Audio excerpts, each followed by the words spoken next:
नमस्कार, जनतंत्र टीवी देख रहे हैं आप। मैं हूं आपके साथ साहिल धुलिया। तो बुलेटिन की शुरुआत करते हैं। पूर्व प्रधानमंत्री स्वर्गीय अटल बिहारी वाजपेयी की जयंती के मौके पर देश के प्रधानमंत्री ने किसानों की बेहतरी के लिए पीएम किसान सम्मान निधि योजना की शुरुआत की। इस योजना की शुरुआत पर दावा किया गया कि इस योजना का फायदा देश के लगभग 9 करोड़ लोगों को मिलेगा। पीएम मोदी के इस कार्यक्रम को सुनने की व्यवस्था वेस्ट दिल्ली में भी की गई, जिसमें केंद्रीय मंत्री हरदीप सिंह पुरी शिरकत करने पहुंचे। इस पर उनके साथ बीजेपी के नेता राजीव बब्बर भी मौजूद थे।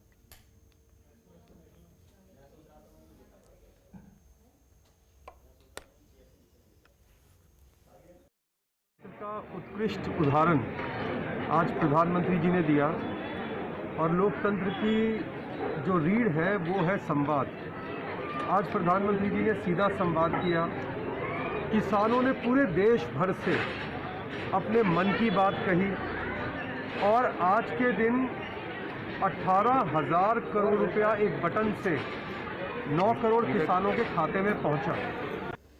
वहीं गृह मंत्री अमित शाह ने दिल्ली के महरौली में नए कृषि कानून को लेकर अपना संबोधन दिया। इस मौके पर बीजेपी प्रदेश अध्यक्ष आदेश गुप्ता और बीजेपी सांसद रमेश बिदूड़ी भी मौजूद रहे। देखिए दोनों बीजेपी नेताओं का क्या कुछ कहना था। इस बात पर अड़े हैं कि इन कानूनों को वापस लिया जाए। वो किसानों की हित की बात नहीं कर रहे हैं, वो बिचौलियों के हित की बात कर रहे हैं। और प्रधानमंत्री जी ने देश के अंदर किसानों के लिए 1,34,000 करोड़ रुपए का बजट दिया है, जो आज तक की सरकारों ने कभी नहीं दिया है। उन्होंने प्रधानमंत्री फसल बीमा योजना हो या सॉइल हेल्थ कार्ड हो या देश के अंदर किसानों के अकाउंट के अंदर 6,000 रुपए सालाना डलवाने की बात हो। पीएम प्रधानमंत्री जी किसानों के हित के लिए दिल से मन से सोचते हैं और वो काम करते भी हैं। और मुझे लगता है जो लोग पहले से पूर्वाग्रह से ग्रस्त हैं वो लोग आज इस तरह की बातें कर रहे हैं। गतिरोध पे जो लोग बैठे हैं वो राजनीतिक लोग हैं, अपनी राजनीतिक धरती तलाश रहे हैं। कुछ किसानों को उन्होंने उनके कंधे पर बंदूक चलाकर बरगलाया हुआ है। कहीं ना कहीं उन किसानों के बारे में हमें चिंता है, जो कुछ हमारे बहके हुए किसान भाई हैं।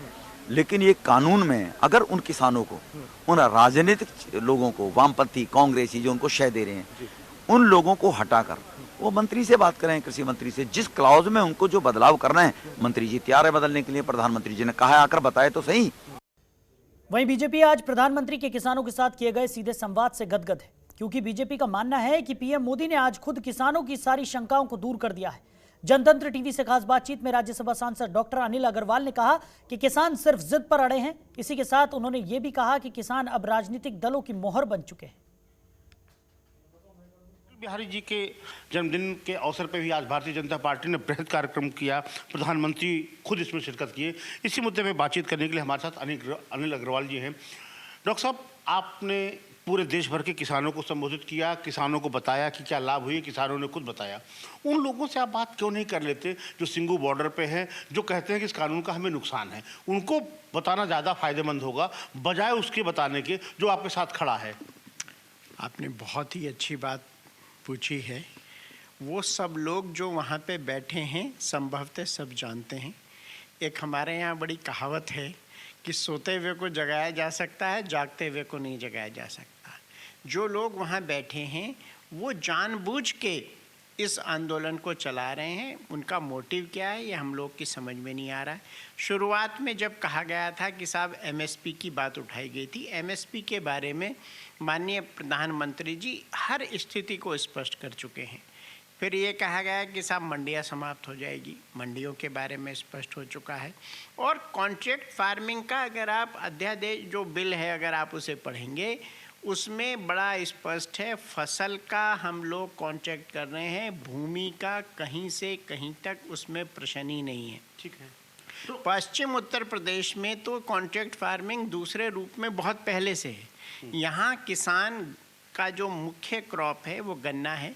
गन्ने की शुगर मिल से वो बाकायदा बॉन्ड भरता है कि मैं इतने क्विंटल गन्ना आपको दूंगा।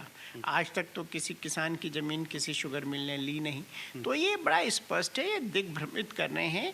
ये जो आंदोलन चलाया जा रहा है, आपने इतने अखिलेश जी इतने आंदोलन देखे होंगे, आपका तो ये वो है क्या इस प्रकार के टेंटिंग की व्यवस्था आपने कहीं देखी? इस प्रकार के जो वहाँ पे व्यवस्थाएं हैं किसी आंदोलन में देखी? अच्छा, ऐसा तो नहीं है सर कि क्योंकि जो किसान कह रहे हैं कि ये कानून जो है उद्योगपतियों को बड़ा अच्छा लग रहा है, पूंजीपतियों को बड़ा अच्छा लग रहा है, आप भी उद्योगपति हैं तो आपको इसलिए कानून अच्छा लग रहा हो, ऐसी बात तो नहीं है? सबसे पहले तो मैं स्पष्ट कर दूं, मैं उद्योगपति नहीं हूं, मैं फ्रीडम फाइटर फैमिली से हूं। और मुझे तो जो ये कानून को आप पढ़ेंगे तो ये पूरा का पूरा कानून एक तरफा किसान के हित में है। मुझे तो ये डर है कि इसमें उद्योग जगत के लोग इंटरेस्ट दिखाएंगे भी कि नहीं दिखाएंगे, क्योंकि इसके प्रोविजंस ये हैं, अगर फसल बढ़िया हुई तो किसान को बोनस मिलेगा, खराब हुई तो भी उतना दाम देना पड़ेगा। अगर किसान चाहे कॉन्ट्रैक्ट तोड़ दे, उसकी इच्छा है। व्यापारी या जो जिसको सो कॉल्ड आप कॉरपोरेट जगत के लोग कह रहे हैं वो नहीं कर सकते। इस कानून की एक एक लाइन, एक एक शब्द इस प्रकार का है कि वो पूरा का पूरा कानून किसान के हित में है। माननीय प्रधानमंत्री जी किसानों के हित में बिल लाए हैं, व्यापारी और उद्योग जगत के हित में ये बिल नहीं लाया गया है, ये बिल्कुल स्पष्ट है। ठीक, आखिरी सवाल है अनिल जी, क्या लगता है आपको डॉक्टर साहब कि कब तक ये पूरा आंदोलन खत्म हो जाएगा? क्या आपको लगता है कोई रास्ता बचा है? जिस तरह से किसानों ने कहा कि प्रधानमंत्री ने अपनी पुरानी बात ही कही है, कोई नई बात नहीं कही, तो अभी बातचीत के जरिए कोई हल होने का कोई दिखाई दे रहा उम्मीद? मैं सभी किसान भाइयों से पुनः हाथ जोड़कर सर झुका के आपके चैनल के माध्यम से विनम्र अनुरोध करना चाहता हूं कि वो अपना आंदोलन का रास्ता छोड़ें और सरकार से टेबल पे बैठ के वार्ता करें। उनके मन की जो भी शंकाएं हैं वो दूर की जाएंगी। कोई भी सरकार, माननीय मोदी जी तो किसान हितैषी हैं ही हैं, मैं कहता हूं कोई भी सरकार किसान से मोल नहीं ले सकती बैर, क्योंकि इस देश की अधिकांश आबादी किसानों की है, अन्नदाता हैं। किसान को हम किसी भी प्रकार से अपने विरोध में कर ही नहीं सकते। ये किसान जो आंदोलन ये लग रहा है, ये 20-25 हज़ार किसान हैं। आज मैंने 2-3 जगह कार्यक्रम में रहा, कम से कम एक एक जगह 2-2, 2,500 हज़ार लोग थे और लोगों ने कहा साहब किसी भी प्रकार से दबाव में मत आइएगा, ये बिल और इसका पूरा फ़ायदा किसान भाइयों को मिल रहा है। ये केवल पंजाब में जो बड़ा किसान है उसका आंदोलन है, जो खुद बिचौलिए का भी काम करता है। ठीक, 40 लाख से अधिक किसानों को इस बार एमएसपी पे उनकी फसल खरीदी गई है।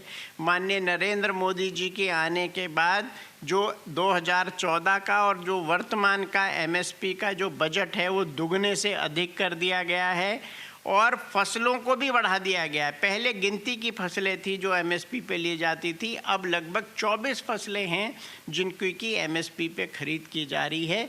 मैं पुनः आपके माध्यम से किसान भाइयों से अनुरोध करना चाहता हूं कि वो आंदोलन का रास्ता छोड़ें, वार्ता करें। माननीय मोदी जी की सरकार उनके हित की सरकार है। आपको मैं 1-2 चीज़ और छोटी बताना चाहता हूँ, 1 मिनट में अपनी बात खत्म। सॉयल कार्ड किसने बनवाया? माननीय मोदी जी ने बनवाया। एमएसपी में बढ़ोतरी किसने की? मोदी जी ने की। फसल बीमा कौन लाया? मोदी जी लाए। किसान ने सम्मान निधि दी, मोदी जी ने दी। फिर उनके प्रति अविश्वास का कोई प्रश्न ही नहीं होना चाहिए। ठीक, ये थे अनिल अग्रवाल जी। इनका साफ तौर पे कहना है कि भारतीय जनता पार्टी न तो किसान विरोधी है, ना ही किसानों के विरोध के बारे में कोई चीज़ सोच सकती है, इन्होंने कहा, और ना ही कोई भी व्यक्ति जिसे राजनीति करना हो वो किसानों का बैर मोल लेगा। कैमरामैन सुनील के साथ अखिलेश मिश्र, जनतन टीवी, दिल्ली। वहीं दिल्ली के बदरपुर में किसान आंदोलन को मद्देनजर रखते हुए दिल्ली के अन्य राज्यों से लगने वाली सीमाओं पर सुरक्षा इंतजाम किया जा रहा है। इस कड़ी में बदरपुर बॉर्डर पर भी बीते 30 दिनों से सुरक्षा इंतजाम किया गया है। बता दें कि किसान अपनी मांगों को लेकर लगातार प्रदर्शन कर रहे हैं। इसी को देखते हुए बदरपुर बॉर्डर पर सुरक्षा इंतजाम किए गए हैं ताकि बदरपुर बॉर्डर पर कोई प्रदर्शनकारी किसान दिल्ली में प्रवेश न कर सके। वहीं दूसरी तरफ दिल्ली में आए गृह मंत्री अमित शाह किसान कानून को समझाने के लिए किसान चौपाल लगाते हुए नजर आए, जिसमें उन्होंने कहा कि एमएसपी खत्म नहीं होगी, जिससे किसानों की संभावनाएं तेज हो गई थी, जिसको लेकर आज सुरक्षा का पुख्ता इंतजाम किए गए थे। अभी तक दिल्ली के बदरपुर बॉर्डर पर किसान नहीं पहुंच सके हैं। सुरक्षा इंतजामों के बीच ट्रैफिक समान रूप से चल रहा है।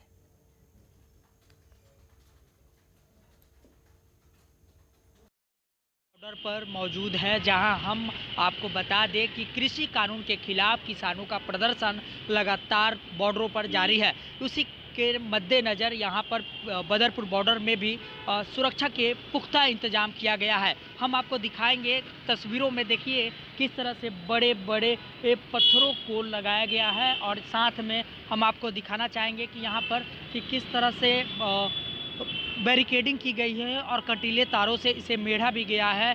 वहीं अगर हम बात करें दूसरे तरफ, तो देखिए यहाँ पे कंटेनर की भी पूरी व्यवस्था की गई है और साथ ही क्रेन की भी व्यवस्था की गई है, ताकि अगर यहाँ पे किसानों का जत्था पहुँचता है तो उसे तुरंत फौरन रोका जा सके। यातायात बिल्कुल पूरी तरह से सुचारू है। अभी हमने आपको दिखाए बदरपुर की तस्वीरें, बदरपुर बॉर्डर की तस्वीरें, जो यहाँ पे हरियाणा से सटे फरीदाबाद से मिलती है। हम आपको आगे बता दें कि कृषि कानून के खिलाफ लगातार किसानों का प्रदर्शन जारी है, जिसको लेकर यह सुरक्षा का यहाँ पूरा इंतजाम किया गया है। दिल्ली से हरिकिशोर शाह, जनतंत्र टीवी। वहीं दिल्ली के साथ पूरे देश भर में सोशल मीडिया पर लाइक से घर बैठे लाखों कमाने का झांसा देकर करोड़ों रुपए का धोखा हुआ है। लव लाइक नाम के मोबाइल एप्लीकेशन की मदद से ठगों ने सोशल मीडिया यूजर्स को घर बैठे हजारों लाखों कमाने का झांसा दिया। हालांकि पैसा कमाने से पहले उनको कुछ रकम 10 से 50 हजार के बीच जमा करानी होती थी।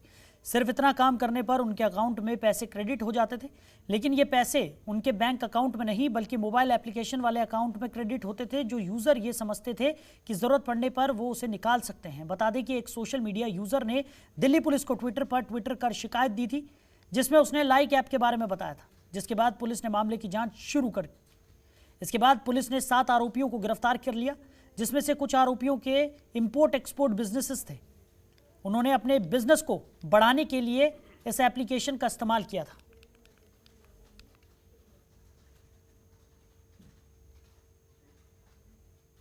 सेल साउथ वेस्ट डिस्ट्रिक्ट ने काफ़ी हाई प्रोफाइल गैंग बस्ट किया है, जो कि साइबर फ्रॉड कर रहे थे इनोसेंट लोगों के साथ। बेसिकली जो घर पे बैठे हैं या जॉब सीकर्स हैं, उस तरह से उनके साथ हाई प्रोफाइल साइबर फ्रॉड था, सोशल मीडिया को यूज़ करते हुए।